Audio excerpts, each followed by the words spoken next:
Assalamualaikum warahmatullahi wabarakatuh. Halo teman-teman semuanya. Kembali lagi dengan saya Zahra Wistika. Nah teman-teman, kembali lagi nih pada video pembelajaran bersama saya Zahra Wistika. Kali ini kita akan membahas mengenai unsur intrinsik pada puisi. Yang pertama ada tema, amanat, dan gaya bahasa. Kita menggunakan teori strukturalisme. Sebelum kita melanjutkan kepada video pembahasan, jangan lupa untuk like, komen, dan subscribe ya. Menganalisis tema, amanat, gaya bahasa pada puisi. Yang pertama ada tema. Menurut Spinoza tahun 2008 halaman 215 mempertegas bahwa tema adalah pokok pikiran, ide atau gagasan tertentu yang akan melatar belakangi dan mendorong seseorang menuliskan karangannya. Dengan demikian, jika seseorang memikirkan sesuatu atau menentukan tema, tentulah terkadang maksud, tujuan, atau sasaran tertentu. Hal inilah yang mendasar latar belakang tersebut, yaitu maksud, tujuan, dan sasaran dituangkan ke dalam tulisannya. Tema puisi adalah kumpulan ide atau kelompok-kelompok ide atau perasaan yang membentuk gagasan sentral melalui topik pemikiran atau topik pembicaraan berdasarkan maksud dan tujuan yang hendak penyair sampaikan dalam puisi yang dibuatnya, baik secara eksplisit atau tersurat maupun implisit secara tersirat, yang disajikan sesuai dengan berbagai makna kehidupan atau pengalaman hidup penyair itu sendiri. Langkah-langkah menentukan tema pada puisi. Yang pertama ada, perhatikan judul puisi. Judul puisi biasanya akan menggambarkan isi pada puisi. Yang kedua, bacalah puisi dari awal hingga akhir. Setelah kita memperhatikan judul puisi, kita akan membaca puisi dari awal hingga akhir. Yang ketiga, perhatikan penggunaan kata-kata dalam puisi yang digunakan oleh penyair.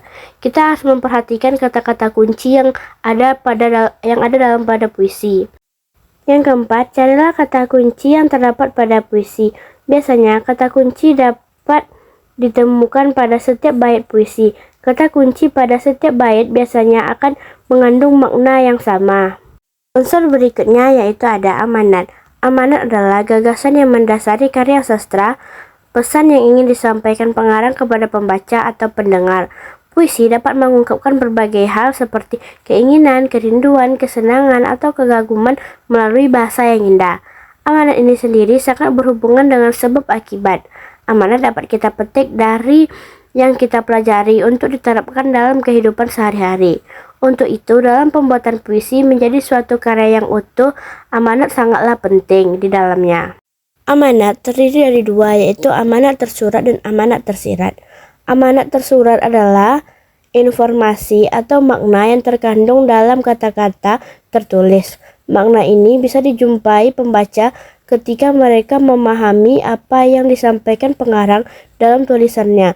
Tentunya makna tersebut dituliskan atau disampaikan secara langsung oleh penulis tanpa menyembunyikan. Berikutnya, makna tersirat adalah makna yang tidak bisa dijumpai dalam teks, tetapi bisa diketahui berdasarkan konteksnya. Adapun yang dimaksud konteks tersebut adalah situasi atau kondisi yang digambarkan oleh penulis lewat karyanya. Berikut langkah-langkah menentukan amanat pada puisi. Yang pertama, membaca puisi secara keseluruhan. Jika belum paham, dapat dibaca berulang. Yang kedua, mencatat kata-kata sulit dan mencari maknanya dalam kamus. Yang ketiga, berdasarkan kata kunci yang dicatat dan sudah diartikan, tulis isi puisi dalam beberapa kalimat. Yang keempat, lihatlah makna tersirat dan tersurat yang terkandung di dalam puisi. Unsur yang ketiga yaitu ada gaya bahasa.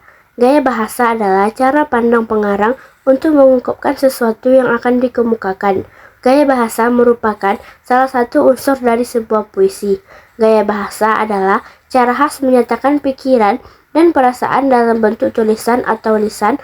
Oleh karena itu, untuk dapat membaca puisi dengan baik, memahami, memaknai, menganalisis, dan mengajarkan puisi, kita harus memahami gaya bahasa yang ada di dalam puisi. Nah teman-teman semua, setelah menganalisis tema, amanat, dan gaya bahasa pada puisi, kita telah mengetahui bahwa menganalisis unsur intrinsik yaitu menggunakan teori strukturalisme. Apa sih teori strukturalisme? Teori strukturalisme merupakan teori yang menekankan peneliti untuk memperhatikan unsur pembangun dari karya sastra tersebut. Teman-teman, kita akan membedah sebuah puisi yang berjudul Penerimaan. Sebelum itu, saya akan membacakan puisi tersebut.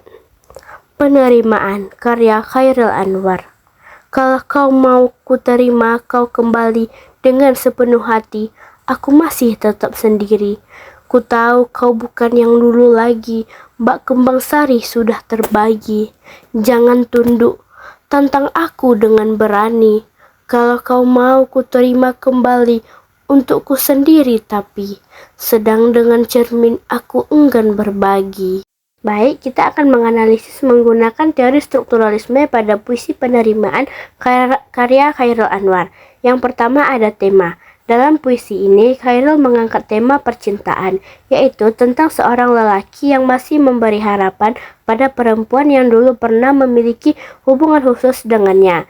Ini tergambar dari bait pertama dan kedua, yaitu kalau kau mau ku terima kau kembali dengan sepenuh hati. Yang kedua ada amanat. Pesan yang ingin disampaikan oleh Chairil Anwar secara khusus tentu ditujukan kepada sang perempuan, yaitu agar ia mempertimbangkan penawaran Chairil dan memutuskan dengan tegas keputusan yang akan ia ambil. Dan secara umum, Chairil ingin mengabarkan pada seluruh pembaca bahwa sosok Chairil adalah sosok yang benci pada hal yang setengah-setengah. Chairil ingin menggambarkan pada setiap pembaca sajaknya bahwa dirinya adalah sosok yang tegas dan menyukai ketegasan. Yang ketiga, menganalisis menggunakan gaya bahasa. Chairil dalam puisi Penerimaan ini menggunakan gaya bahasa simile yang terwujud pada baris kedua pada bait ketiga, yaitu bak kembang sari sudah terbagi. Nah, teman-teman semua, itu tadi ada pembahasan kita mengenai unsur estrinsik pada puisi, yaitu ada tema, amanat, dan gaya bahasa. Semoga teman-teman semua dapat mengerti dan paham ya. Sampai jumpa pada video pembelajaran selanjutnya.